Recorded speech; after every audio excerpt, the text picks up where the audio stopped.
بسم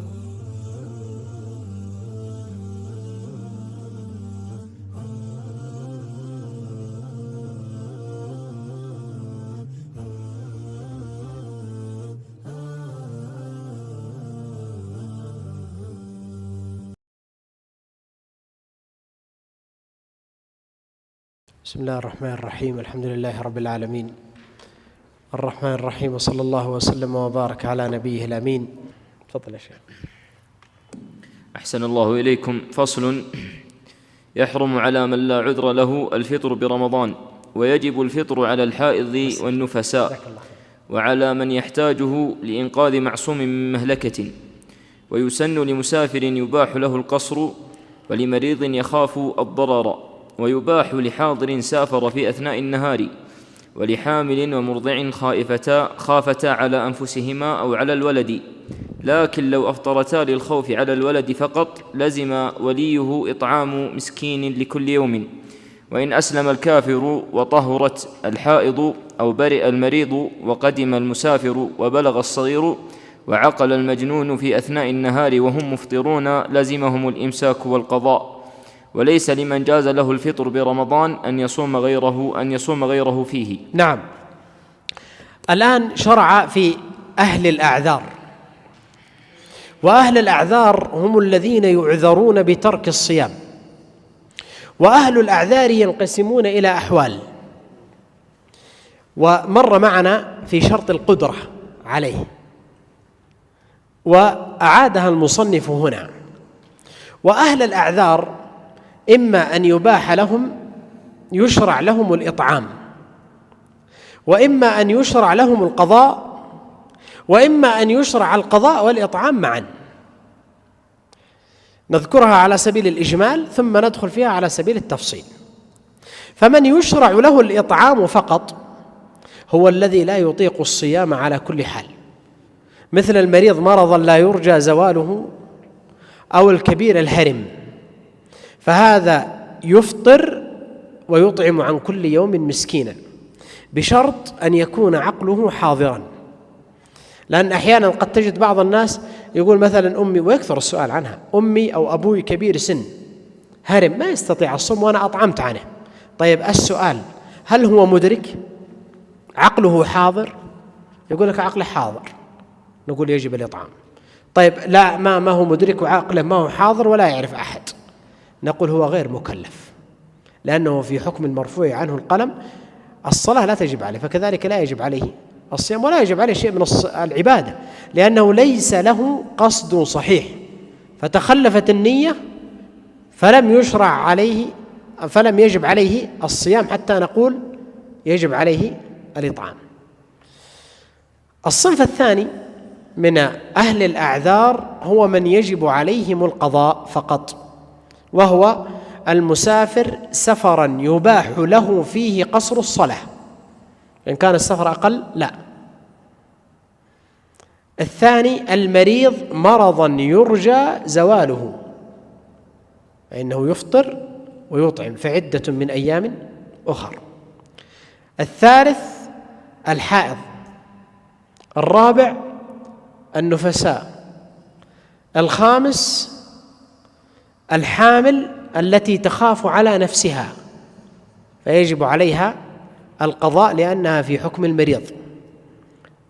المرضع التي تخاف على نفسها فهذه تفطر وتقضي لأنها في حكم من؟ أيضا المريض. الذي يليه الحامل التي تخاف على جنينها، فهذه تفطر وتقضي وتطعم عن كل يوم أفطرته مسكينا. ثم المرضع أيضا التي تخاف على طفلها، فهذه تفطر وتقضي وتطعم عن كل يوم أفطرته مسكينا. قال: يحرم على من لا عذر له الفطر في رمضان. لماذا؟ لأن رمضان فريضة، وهو ركن من أركان الإسلام الخمسة، فإذا توافرت فيه شروط الوجوب وجب عليه الصيام، وحرم عليه أن يفطر إذا لم يكن له ثمة عذر. والعذر ذكرناها أهل الأعذار الآن. المرض أو السفر. فإذا فعل شيئا من المفطرات فإنه يجب عليه في هذه الحالة إذا لم يكن ناسيا أن يقضيه. النبي عليه الصلاة والسلام يقول: ومن استقاء فليقضي. استقاء يعني تعمد إخراج القيء، فإنه يجب عليه القضاء. لكن إن ذرعه القيء فلا شيء عليه ولا يجب عليه القضاء وصيامه صحيح. قال: ويجب الفطر على الحائض والنفساء. الحائض والنفساء يحرم عليهن الصيام ويجب عليهن الفطر، لما جاء في الحديث عند البخاري ومسلم قالت: أليس إذا حاضت لم تصلي ولم تصم؟ وأيضا ما جاء في حديث معاذة رضي الله عنها، فإنها سألت عائشة، أو فاطمة بنت حبيش رضي الله عنها سألت عائشة رضي الله عنها كما جاء في الصحيحين، قالت: ما بال الحائض تقضي الصوم ولا تقضي الصلاة؟ فدل ذلك على أنها تفطر وتقضي. أيضا يجب الفطر في نهار رمضان على من احتاج إلى الفطر، مثل قال: إنقاذ آدمي معصوم من مهلكة، بمعنى لو أن إنسانا معصوم الدم وقع في مهلكة، غرق أو خشي من سبع أن يفترسه وأراد أن ينقذه ولم يكن يقدر على إنقاذه إلا أن يفطر ليتقوى على إنقاذه، فإنه يجب عليه في هذه الحالة أن يفطر. في هاتين الحالتين يجب، لأن حالات الفطر الوجوب بعضهم يجب عليه أن يفطر، والبعض يسن له أن يفطر، وبعضهم يباح له الفطر. فالذي يجب عليه الفطر الحائض والنفساء ومن أنقذ آدميا من مهلكة أو يريد إنقاذ آدمي من مهلكة. الحالة التي تليه: يسن الفطر في رمضان للمسافر الذي يباح له قصر الصلاة بشرط إذا فارق عامر البيوت، بمعنى خرج من البلد، فإنه في هذه الحالة يسن له أن يفطر، لقول النبي صلى الله عليه وسلم في الحديث الذي أخرجه البخاري ومسلم قال: ليس من البر الصيام في السفر. وأيضا عند النسائي جاء قال: عليكم برخصة الله التي رخص لكم فاقبلوها. هنا يسن له أن يترخص بهذه الرخصة ويفطر، لكن لو صام فإن الصيام في هذه الحالة يجزئه ويصح منه، لما جاء في الحديث في الفطر للمسافر قال: هي رخصة من الله، فمن أخذ بها فحسن، ومن أحب أن يصوم فلا جناح عليه. والحديث أخرجه مسلم. وأيضا لما حمزة الأسلمي قال النبي صلى الله عليه وسلم: أصوم في السفر، قال للنبي: أصوم في السفر؟ قال: إن شئت فصم وإن شئت فأفطر. والحديث أخرجه البخاري ومسلم من حديث عائشة رضي الله عنها. فإذا أراد أن يصوم صح منه الصيام وأجزأه إذا لم يكن هناك ثمة مشقة، لكن لو كان عليه مشقة فيكره في حقه الصيام. أما لو سافر لأجل أن يفطر، بمعنى خرج وفارق عامر البيوت وقضى مسافة السفر ثم عاد، فهذا يحرم في حقه، وهذه من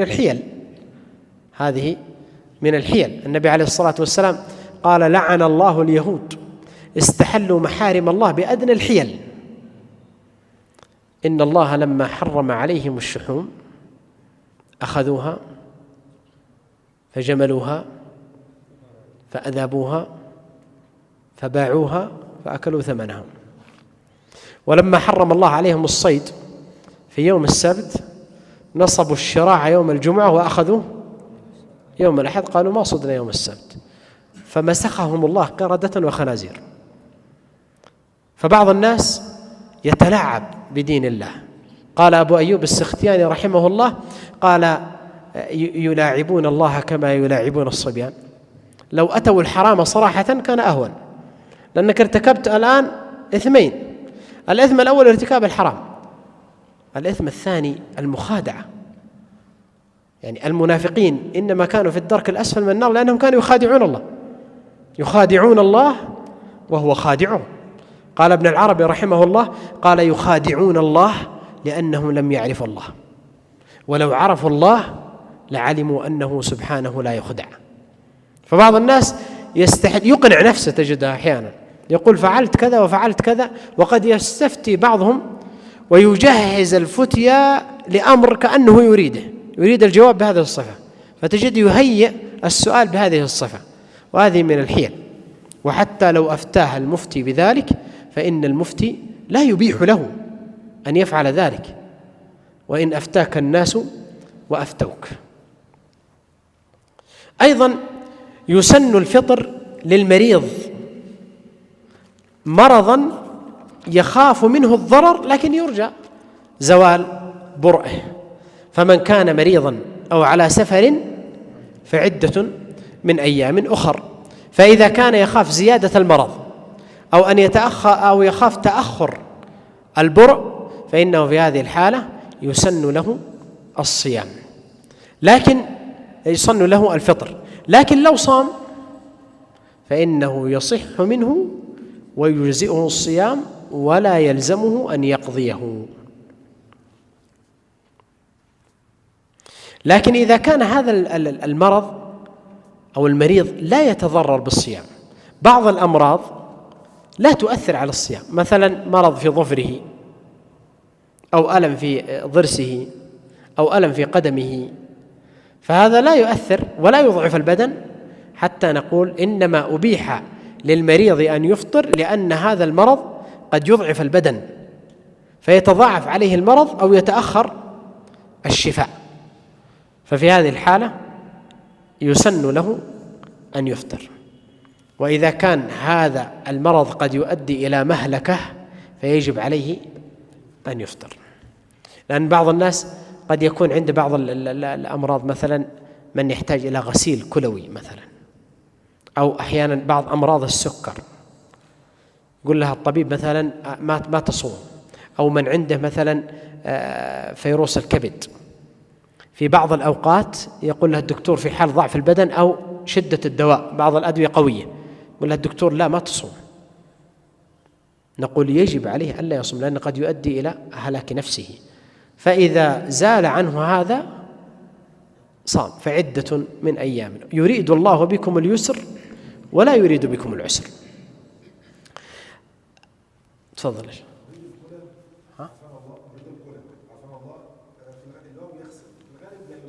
لا يستطيع، لا، إذا قرر الطبيب أن غالب الظن، لأن أحكام الشريعة قد لا تبنى على اليقين وإنما تبنى على غلبة الظن، فإذا قال الطبيب أن لا تستطيع الصيام أنت على كل حال فيتجه إلى الإطعام مباشرة ولا يقضي حتى ولو من الله عليه بالشفاء فيما بعد، يعني فما أدى فيه الإطعام فلا يجب عليه أن يعود ويقضيه مرة أخرى.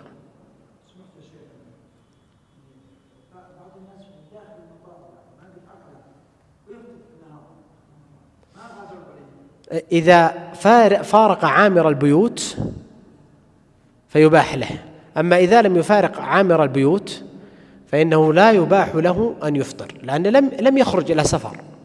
الخروج في السفر أن تفارق البلد، أنت الآن شرعت في السفر، لكن طالما أنك في البلد حتى وإن كنت تنوي السفر أنت لم تسافر ولم تشرع في السفر في هذه الحالة. الآن انتهى من الحالات التي يجب فيها الفطر والحالات التي يسن فيها الفطر، وانتقل إلى الحالات التي يباح فيها الفطر. فيباح الفطر لحاضر سافر في أثناء النهار سفرا مباحا يبلغ مسافة السفر الذي يقصر لأجله الصلاة، بمعنى لو كان السفر أقل من المسافة التي تقصر لأجله الصلاة فإنه في هذه الحالة لا يباح له أن يفطر.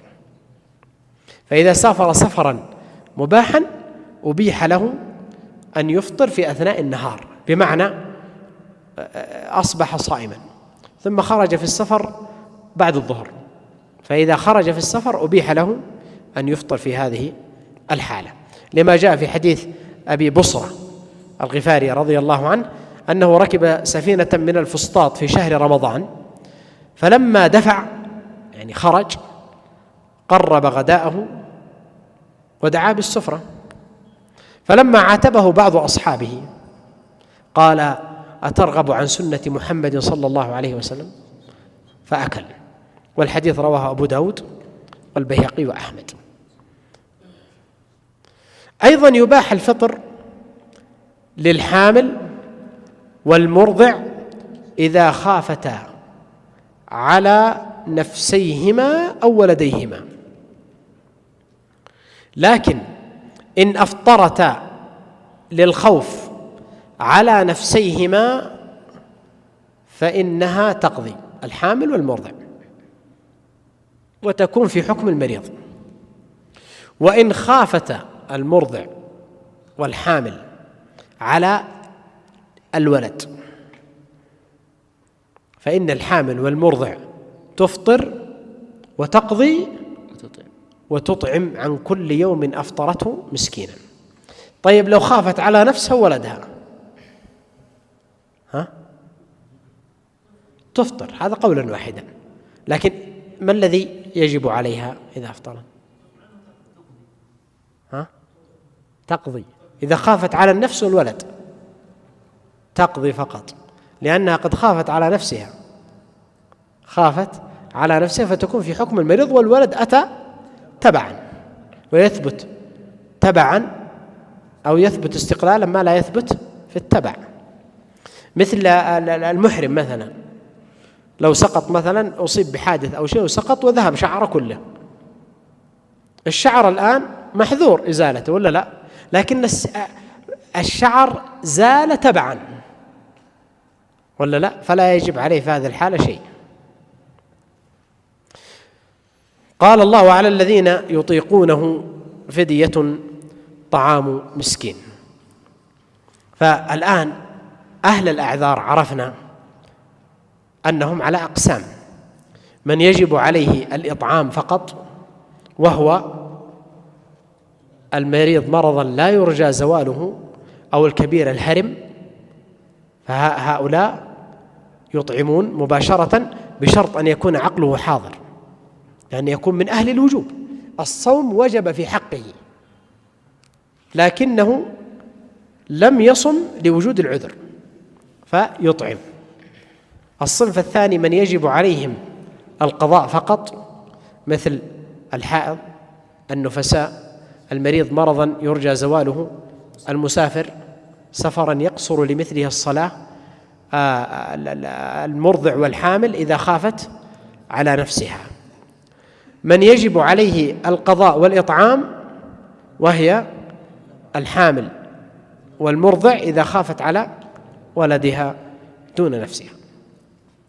إذا أسلم الكافر في أثناء النهار من رمضان، يعني لم ينوي، لم يكن من أهل الوجوب، من أهل وجوب الصوم، الكافر أسلم أثناء النهار، أو طهرت الحائض والنفساء، أو عوفي المريض، أو وصل المسافر إلى بلده وانقطع عنه أحكام السفر، أو الصبي الصغير بلغ، أو أفاق المجنون، كلهم في أثناء النهار لم يكونوا من أهل الوجوب.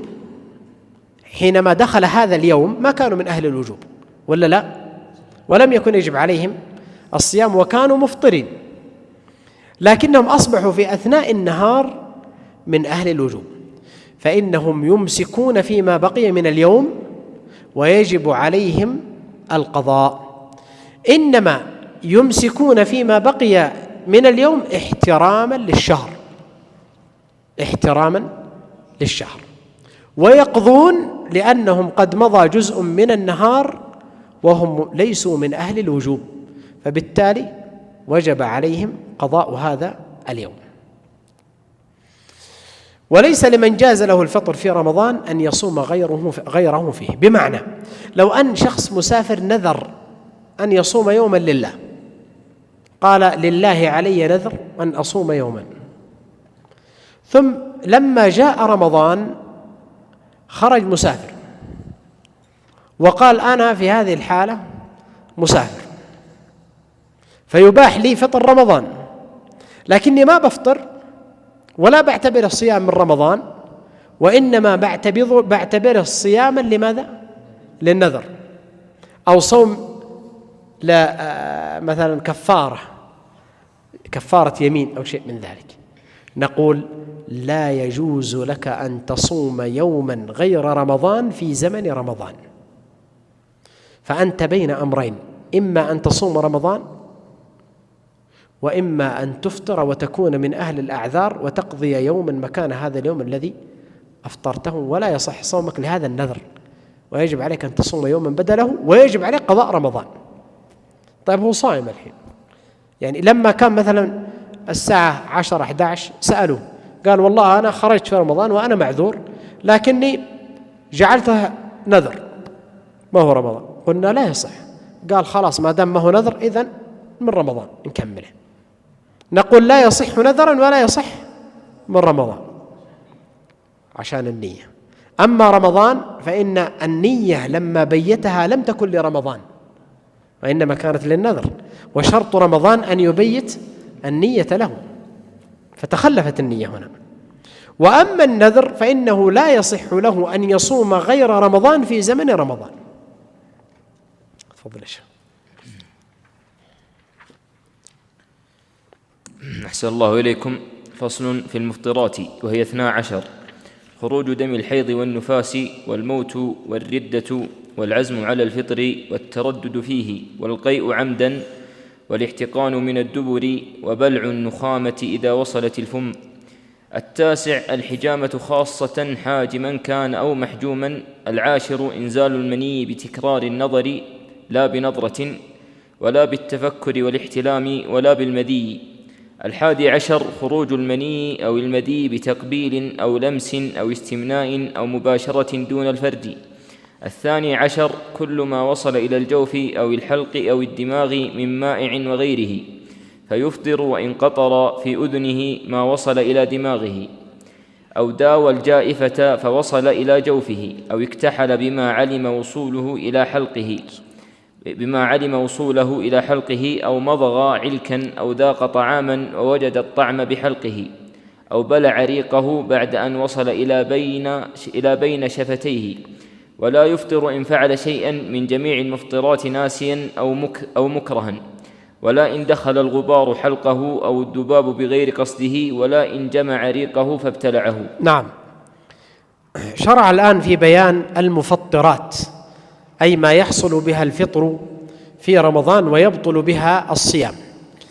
والمفطرات 12 مفطرا، أولها خروج دم الحيض والنفاس. فإذا نوت وأصبحت المرأة صائمة ثم نزل عليها دم الحيض والنفاس قبل غروب الشمس بطل ذلك اليوم، ويجب عليها أن تقضي مكانه يوما. الثاني الموت، وهذا أمر مفروغ منه، لأن الإنسان إذا مات انقطع عمله كله.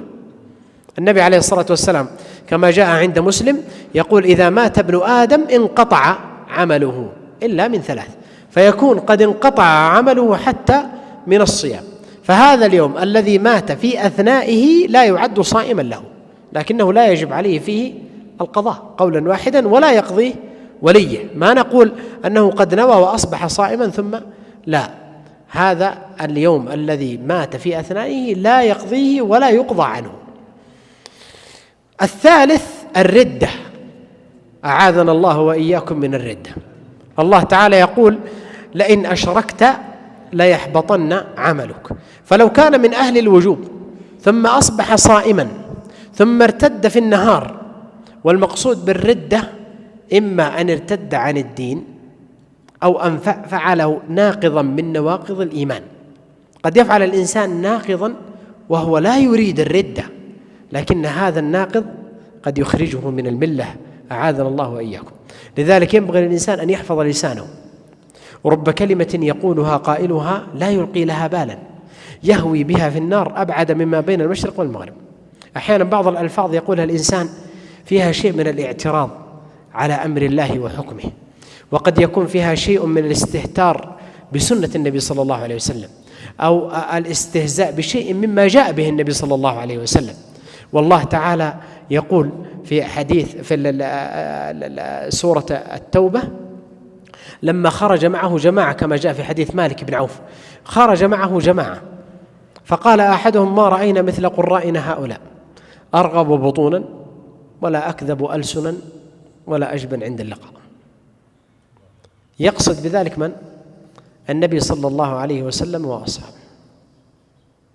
فقال له مالك بن عوف: كذبت ولكنك منافق، لأخبرن رسول الله صلى الله عليه وسلم. فجاء إلى النبي فوجد الوحي قد سبقه، فقال: كأني أنظر إليه متعلقا بخطام ناقة رسول الله وهو يقول: يا رسول الله إنما كنا نخوض ونلعب، يعني نقطع الطين بسولف. ولا يزيد على أن يقول له النبي صلى الله عليه وسلم: أبالله وآياته ورسوله كنتم تستهزئون، لا تعتذروا قد كفرتم بعد إيمانكم. قال بعض أهل العلم أنهم كانوا منافقين، وقال بعضهم بل كانوا من أهل الإيمان ولكنهم عدوا من المنافقين بهذا الأمر، لأن الله قال قد كفرتم بعد إيمانكم. ومنهم من قال إنما المقصود كفرتم بعد إيمانكم أي الإيمان الذي كنتم تظهرونه، أي تبين كفركم لنا. فالمعنى من ذلك أن الإنسان يحفظ لسانه. أحيانا قد تجد بعض الناس يبغض شيء من السنة لكنه ما يصرح أو ما يريدها. لا تقع في أمرين عظيمين: بعضهم قد يفعل هذا الشيء وحتى يعني يدخل عليه مدخلا جائزا يحاول أنه يوضح أنه مباح وأنه جائز وأن لا تقع في أمرين عظيمين، وهي ردك للسنة واستحلالك ما حرم الله. قل أنا وقعت في معصية وأسأل الله أن يغفر لي. لذلك ينبغي للإنسان أن يحفظ لسانه، وهذا هي الردة. فلو ارتد في أثناء النهار ثم عاد قبل غروب الشمس نقول هذا اليوم قد بطل بهذه الردة ويجب عليه أن يقضي يوما مكانه. الرابع العزم على الفطر، بمعنى لو أن إنسانا نوى وعزم على أنه سيفطر ولكنه لم يفطر، يكون في هذه الحالة نيته انقطعت فبطل الصوم، لأن القصد تخلف فبطلت النية فبطل الصوم. وهذا في صيام الفرض خاصة. أما صيام النافلة فلا، النبي على صيام النافلة لا يشترط فيه تبييت النية من الليل، وبالتالي فلو انقطعت النية ثم عادت ولكنه لم يأكل صح أن يتم صومه. النبي عليه الصلاة والسلام دخل بيت بعض نسائه فسأل: هل عندكم من طعام؟ قالوا لا. قال: إني إذن صائم. فدل ذلك على أن النية بدأت عند النبي عليه الصلاة والسلام من بعض النهار، فكان جزء من النهار ليس فيه نية. أيضا التردد فيه، العزم على الإفطار وقطع النية يبطلها، والتردد في النية أيضا يبطلها. فلو تردد بطلت النية ووجب عليه أن يقضي يوما بدله. السادس من المفطرات القيء عمدا، أي إذا تعمد إخراج القيء. أما إن ذرعه القيء أي خرج عن غير قصد منه فلا شيء عليه وصيامه صحيح، لقول النبي صلى الله عليه وسلم في حديث أبي هريرة مرفوعا قال: من ذرعه القيء فليس عليه قضاء ومن استقاء عمدا فليقضي. السابع الاحتقان من الدبر، بمعنى لو حقن شيئا من الدبر دواء ووصل إلى جوفه فإنه يفطر، وإن كان يعني ليس مدخلا أو مخرجا معتادا، للأكل والطعام والشراب، لكن لو وصل إلى جوفه به فإنه في هذه الحالة يجب عليه أن يقضي يوما بدله، وهذا المذهب. لكن الصحيح أنه لو احتقن من الدبر أو عن طريق الذكر مثل القسطرة أو شيء من ذلك فإنه لا يفطر. لماذا؟ لأن الاحتقان من الدبر أو عن طريق الذكر ليس مدخلا معتادا إلى المعدة، وإنما الدبر والذكر مدخل إلى الجهاز التناسلي ولا لا؟ فالذكر مدخل إلى المثانة، والدبر كذلك ليست مدخل إلى المعدة، فلا يفطر بهذا الفعل. الثامن من المفطرات بلع النخامة إذا وصلت إلى الفم، سواء كانت من الدماغ أو الحلق أو الصدر، بشرط أن تصل إلى فمه، فإذا وصلت إلى فمه فالفم جزء خارج عن المعدة، فإذا أعادها فإنه يفطر. لكن لو سقطت من صدره إلى المعدة فلا شيء عليه، لأن الصدر إلى المعدة داخل البدن وهو في الجوف. وتسقط ما يخرجها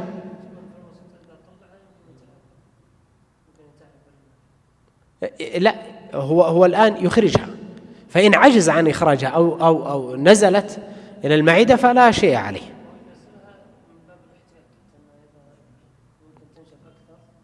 إذا غلب على ظنه أن ما يستطيع إخراجها فلا شيء عليه.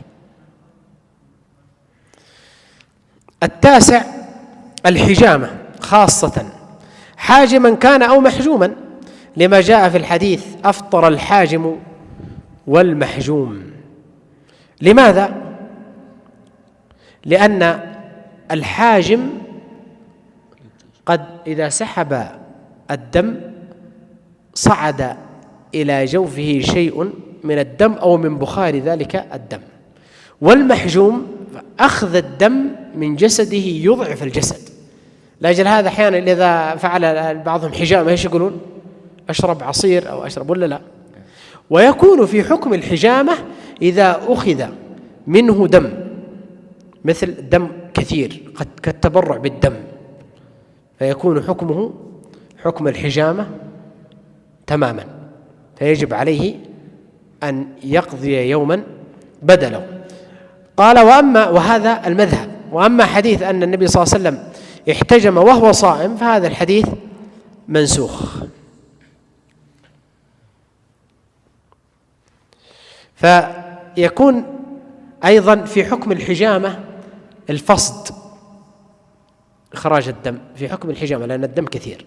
أما الدم اليسير الذي يؤخذ مثلا للتحليل أو عينة أو لمعرفة مثلا فصيلة الدم شيء من هذا، فهذا شيء يسير لا يفطر به ولا يجب عليه به القضاء.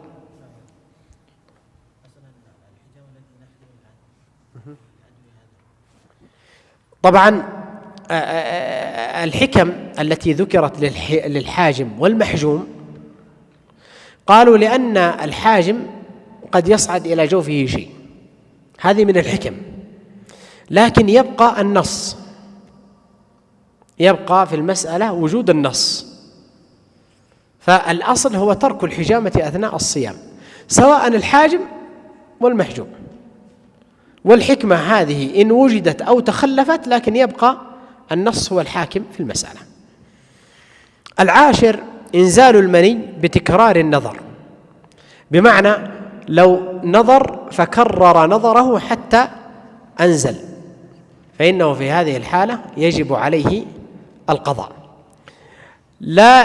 ولكن لا يفطر إن أمنى بنظرة لا يمكنه التحرز منها، مثل النظرة الأولى الفجأة، أو لا يفطر مثلا بالتفكر، مثلا فكر فأنزل، أو الاحتلام أثناء النوم، أو المذي، لأن المذي ليس كحكم المني فلا يفطر بهذه. طيب ما الفرق بين تكرار النظر والتفكير؟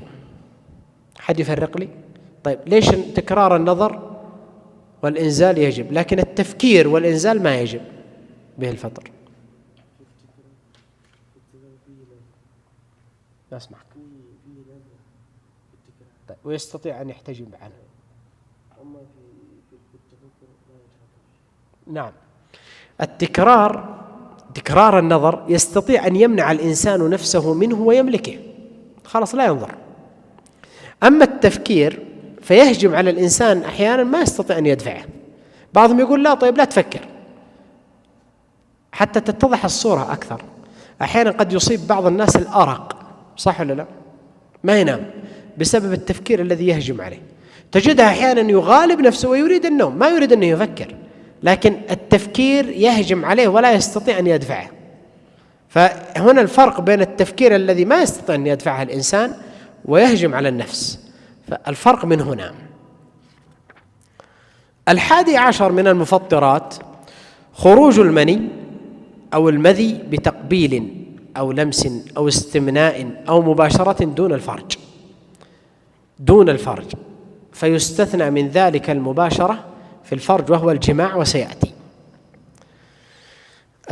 طبعا المذي هنا فرق عن المذي السابق، فإذا كان نزل بسبب تقبيل أو لمس أو استمناء أو مباشرة دون الفرج فهذا مرتبط بالشهوة، فيكون حكمه حكم المني.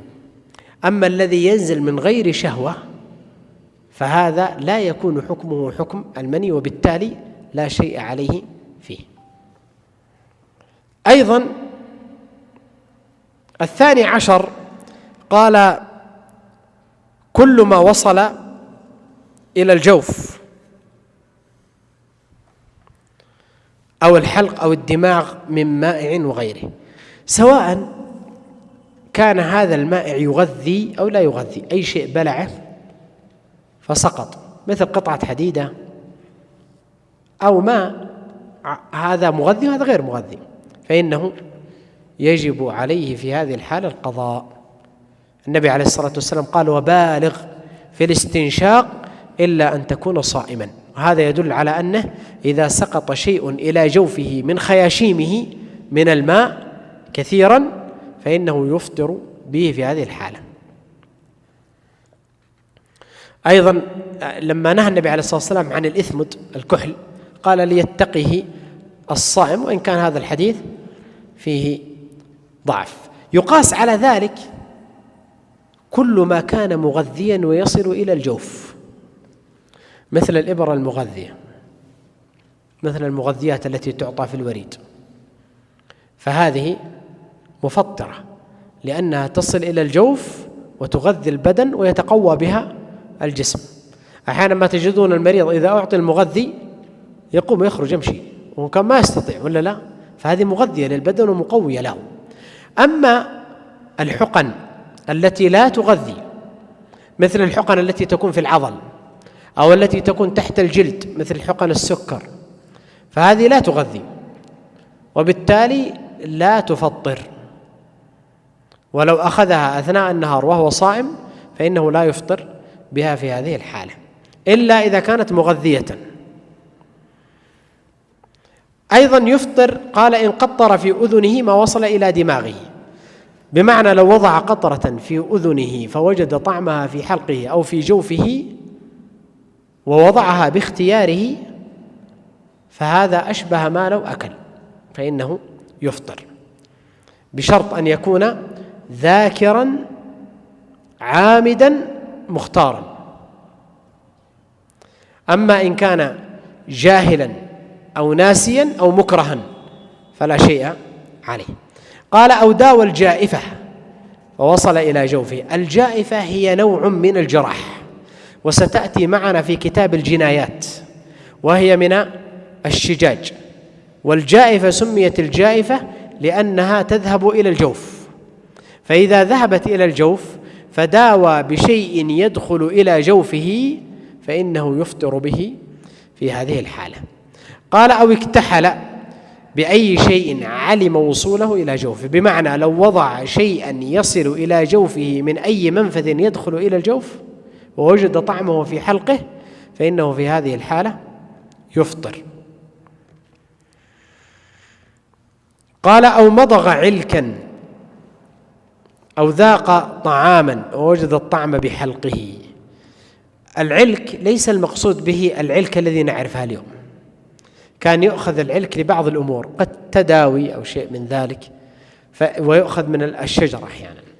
فإذا مضغ هذا العلك، والعلك الذي كان يؤخذ في السابق على نوعين: إما أن يمضغ ثم يلفظ وليس له طعم ولا شيء من الحلا ولا شيء مثل العلك اللي موجود الآن، وإما أن يتحلل، فإن كان يذوب ويتحلل ويدخل إلى الجوف فهذا يفطر به، وإن لم يكن يتحلل ولم يجد طعما ولفظه فهذا لا يفطر به. كذلك لو ذاق طعاما يشرع له أن يذوق طعاما إذا احتاج إلى ذلك، إذا لم يحتج إلى ذلك فإنه يكره في حقه. فلو ذاقه وهو غير محتاج إليه ووصل إلى جوفه فإنه يفطر به في هذه الحالة. قال: أو بلع ريقه بعد أن وصل إلى بين شفتيه، بمعنى جمع ريقه أجلكم الله في فمه فلما اجتمع بلعه، فيكون الريق خارج ويكون حكمه كمن شرب شيئا أو بلع النخامة أجلكم الله.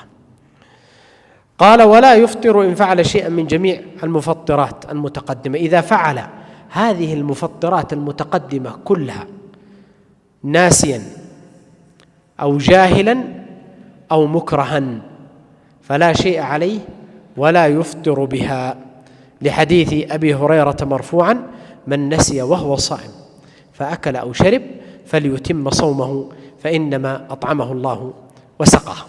فنص على الأكل والشرب ويقاس عليه غيره من المفطرات. أما الجاهل الناسي فلقوله تعالى: ربنا لا تؤاخذنا إن نسينا أو أخطأنا، قال الله قد فعلت. وأما المكره فإلا حتى ولو كان ذاكرا، لكن المكره ليس له قصد صحيح، وبالتالي فالنية لا تصح، لن تنقطع النية، فصيامه صحيح، ولم يأخذ ولم يأكل شيئا من المفطرات قصدا، وبالتالي قصد غير صحيح فصيامه صحيح. ولا يفطر إن دخل الغبار إلى حلقه، بمعنى إذا دخل شيئا إلى حلقه بغير اختياره، تخلفت العمدية ليس عامدا، مثل الغبار الذي يدخل الحلق، أو الذباب طار إلى حلقه وكان ذلك بغير قصد، أو مثلا الدقيق الذي ينخل، أحيانا ممكن يكون الشخص موجود في محل الدقيق مثلا فينخل الدقيق فيطير أثناء الطحن، فقد يستنشقه أو قد يدخل إلى جوفه بغير قصده، فهذا صيامه صحيح ولا شيء عليه لتخلف القصد.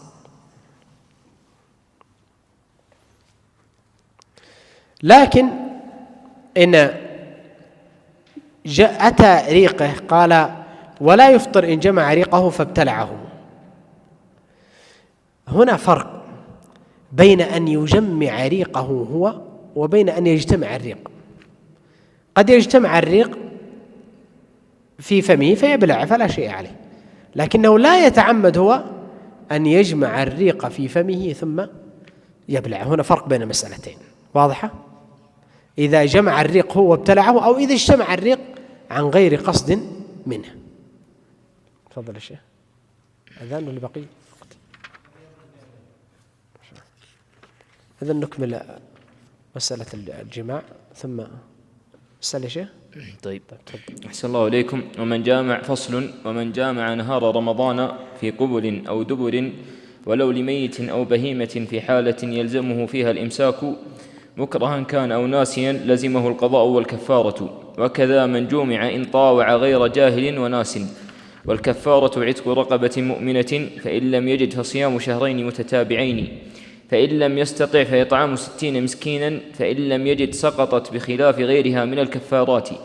ولا كفارة في رمضان بغير الجماع والإنزال بالمساحقة. نعم، فصل الجماع عن غيره من المفطرات لأن الجماع له أحكام تخصه، والمفطرات تنقسم إلى قسمين: مفطرات يجب بها القضاء والكفارة، ومفطرات يجب بها القضاء فقط.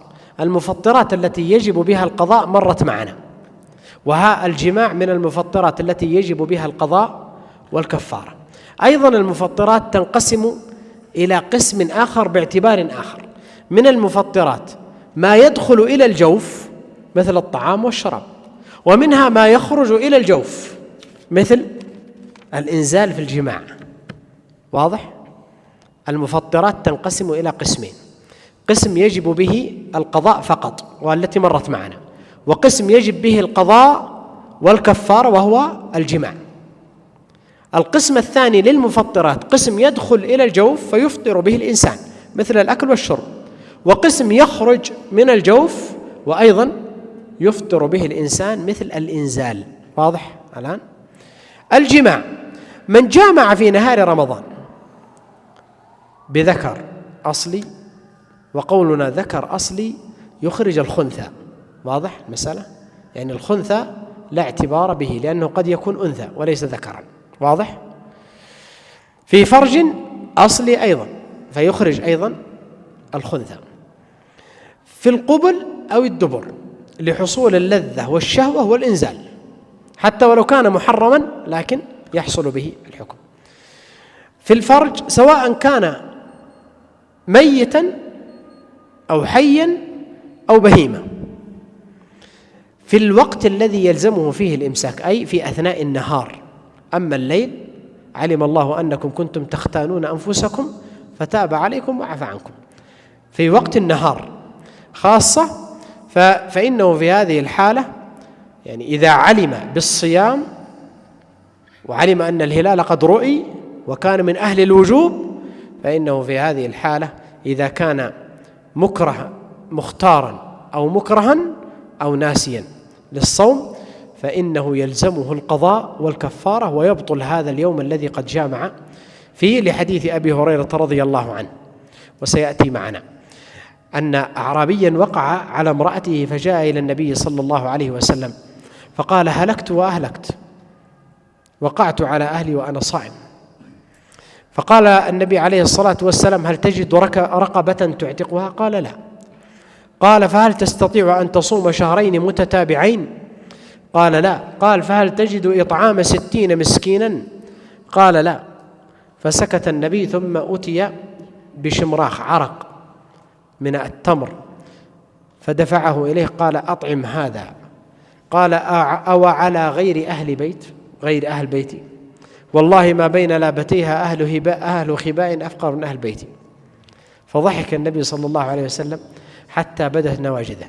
يقول ابن حجر: ضحك من تباين حال الأعرابي. وابن دقيق العيد قال: جاء في أول أمره مستنجدا يخاف على نفسه الهلكة من فعله، وكان في آخر الحديث يريد أن يأخذ الطعام لنفسه، فقال النبي صلى الله عليه وسلم: أطعمه على أهل بيتك.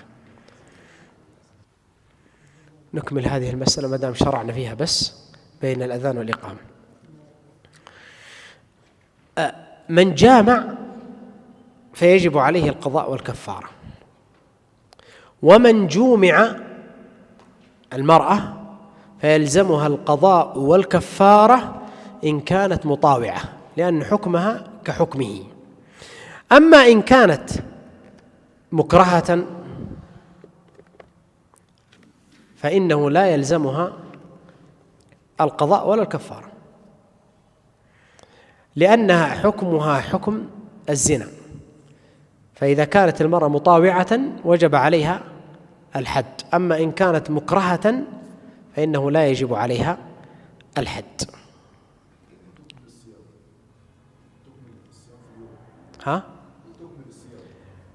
الصيام هذا محل خلاف بين العلماء، هل يجب عليها القضاء من عدمه؟ لكن الكفارة لا تجب عليها، تمسك، يجب عليها الإمساك، تتم صومها نعم. يستثنى من ذلك الجاهل والناسي. الجاهل بالحكم إذا كان يتصور منها الجهل، والناسي أو النائم أو المكره لأنه معذور. لماذا؟ لعدم وجود قصد صحيح، ولقول الله تعالى: عفي عن أمتي عن الخطأ والنسيان وما استكرهوا عليه. وفي الآية قال: ربنا لا تؤاخذنا إن نسينا أو أخطأنا، قال الله: قد فعلت. ويفسد الصوم في هذه الحالة، ويلزمه مع القضاء الكفارة. والكفارة الواجبة بإفساد الصوم هي أولها، وهي واجبة على الترتيب، ما يتنقل بين الكفارات، وإنما ينتقل من الكفارة إلى التي تليها إذا عجز عنها. فأولها عتق رقبة مؤمنة، وأن تكون هذه الرقبة مؤمنة وسليمة من العيوب. فإن لم يجد الرقبة، أو إن لم يجد ثمن ما يعتق به، كانت الرقبة موجودة لكن هو ما وجد الثمن، فإنه ينتقل إلى التي تليها فيصوم شهرين متتابعين. فلو قدر على الرقبة قبل الشروع في الصيام وجب عليه أن يعتق. أما إذا شرع في الصيام فإنه لا يعود إلى الرقبة ويتم هذه الكفارة. فإن لم يستطع أن يصوم، والضابط في عدم استطاعته الصيام أن يعجز عن صيام رمضان كاملا دون مشقة. فإذا كان هناك عليه مشقة في صيام رمضان في بعضه لمرض فهذا في حكم العاجز. أما إن كان يستطيع دون مشقة فهذا يستطيع أن يصوم شهرين متتابعين. فإن لم يستطع أن يصوم فإنه يطعم 60 مسكينا، لحديث أبي هريرة المتقدم. ويكون لكل مسكين مدبر أو نصف صاع من غيره. فإن لم يجد شيئا يطعمه المساكين سقطت عنه بخلاف غيرها من الكفارات. هذه المسألة فيها خلاف، هل تسقط الكفارة أو لا تسقط؟ مذهب الحنابلة أن كفارة الجماع في نهار رمضان إذا عجز عنها تسقط ولا تثبت في ذمته. بمعنى ما نقول ما دام أنك لم تستطع فتسقط عنك، وإذا استطعت تقضيها، المذهب. أما غيرها من الكفارات لا تسقط. القول الثاني أنها لا تسقط. طبعا هي تسقط، قالوا لأن حديث أبو هريرة لم يأمره النبي صلى الله عليه وسلم أن يؤديها، قال إذا قدرت. القول الثاني أنها لا تسقط، وهذا مذهب الحنابلة الذي ذكره المؤلف. القول الثاني أنها لا تسقط وتثبت في ذمته متى قدر عليها كسائر الكفارات. والدليل على ذلك أن النبي صلى الله عليه وسلم قال: اقضوا الله فدين الله أحق بالقضاء. والكفارة دين يثبت في الذمة حقا لله تبارك وتعالى.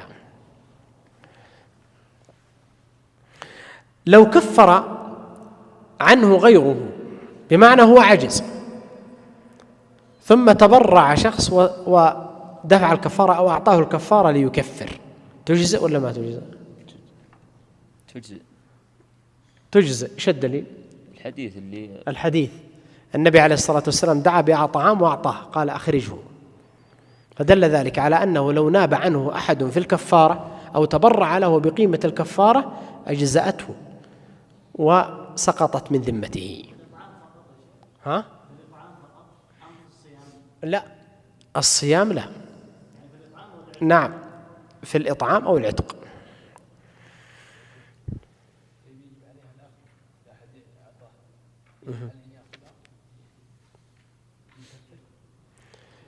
لا يجب عليه أن يأخذها، لا يجب عليه أن يأخذ هذه الكفارة ويكفر بها،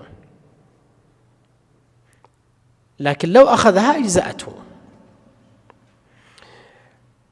ولا كفارة في نهار، الكفارة لا تثبت في نهار رمضان إلا بالجماع.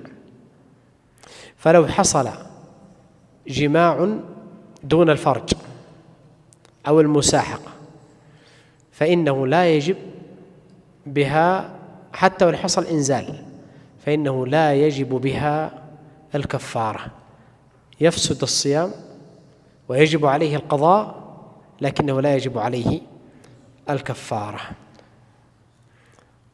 ولو كان الجماع مثلا من أهل الأعذار، لو أن شخصا من أهل الأعذار مسافر لكنه ما ابتدأ بالأكل والشرب، بدأ بالجماع، نقول له لا يجب عليه القضاء ولا الكفارة لأنه من أهل الأعذار. أيضا مسألة هنا، لو أن شخصا جامع في يوم واحد، جامع في يوم واحد أكثر من مرة ولم يكفر فتجزئه كفارة واحدة.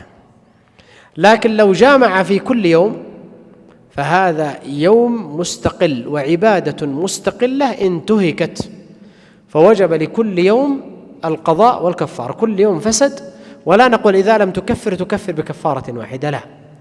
فلو مثلا يومين وجب عليه أن يكفر بكفارتين. لكن لو جامع في يوم واحد وكفر مثلا ثم عاد وجامع في نفس اليوم وجب عليه كفارة ثانية، لأن هذا انتهاك آخر. هل يتصور أن الشخص يجامع ويكفر في نفس اليوم؟ كيف؟ العتق. نعم. صلى الله وسلم على نبينا محمد. جمعية الدعوة والإرشاد وتوعية الجاليات بأبها، بالدعوة نحيا.